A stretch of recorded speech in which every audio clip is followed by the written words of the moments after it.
Okay, here's a wild thought. What happens when a restrictive idea, like a universal no, stops being just a concept and actually becomes a person?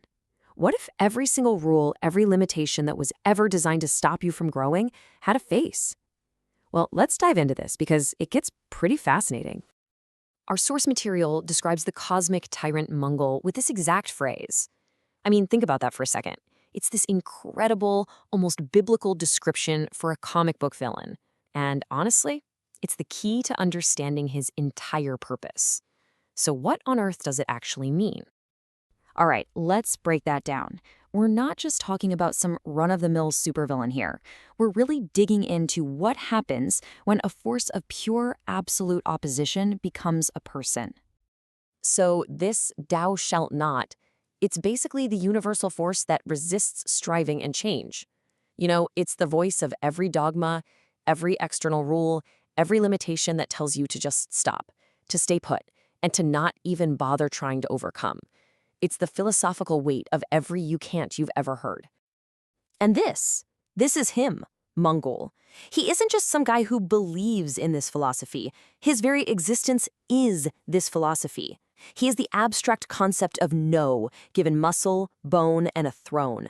He literally is the "thou shalt not" made flesh.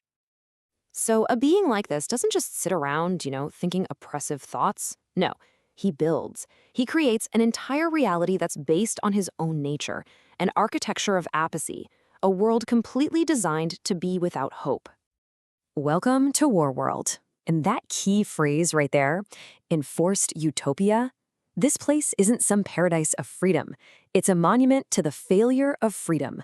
It's a system of absolute perfect order. A tyranny so complete and so passionless that it crushes the very idea of hope. So how does he maintain this perfect soul-crushing order?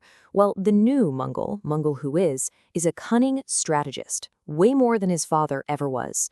He uses this relentless propaganda to convince his slaves that slavery is freedom. He creates this twisted system that offers just enough hope in enslavement to keep them broken, but totally compliant. And he even weaponizes the very air, pumping out red sun radiation to keep a hero like Superman perpetually weak. And here's the horrific cost of Mongol's utopia: the soul itself. In his perfectly controlled world, the life force of his subjects is just completely extinguished. Their spirit, their vitality, it becomes this, a dry, dead powder. There's no struggle, no growth, just stagnation. So what's the underlying power that makes all of this possible? It's not just his strength or his tech. It's something much deeper. It's a philosophical force. Mongol's true power is stasis, and it's not some active, fiery rage. It's the exact opposite. It's the immense, passive weight of absolute, unchanging order. You could call it the spirit of gravity, a force that just holds everything down, preventing anything from ever rising up or overcoming itself. And the result of stasis is what the source calls spiritual coagulation. I love that term. It's literally the freezing of the soul. The dynamic, flowing human spirit becomes the solid, unchanging, dead thing, a dogma. And Mongol himself, well, he's the physical embodiment of this whole process. He's the ultimate endpoint of a soul that has completely solidified. So this is the crucial point, this fundamental philosophical conflict. On one side, you've got Mongol's stasis, the immovable, cold, fixed truth of the spirit of gravity. And on the other, you have the will to power, that intrinsic drive you see in heroes like Superman, to struggle, to overcome, to grow, and to create. It's the ultimate unstoppable force meeting the ultimate immovable object, but for the soul. And all of this brings us to Mongol's ultimate plan. See, he isn't just waiting around for a fist fight. He's set a philosophical trap for the greatest hero in the universe. So you have to ask yourself, for a being who literally embodies the concept of no, what does winning actually look like? Here it is. His victory isn't about killing the hero. It's about proving his own nihilistic point, that the entire struggle for meaning is itself meaningless. He wins if he can force the hero to break his own code, to commit a violation of restraint. Mongol's wager is it's brilliant in its cynicism. He looks at Superman, this being of immense power, and he bets that when faced with the messy, complicated reality of liberating Warworld, that overwhelming power will make the easy path of the tyrant too tempting to resist.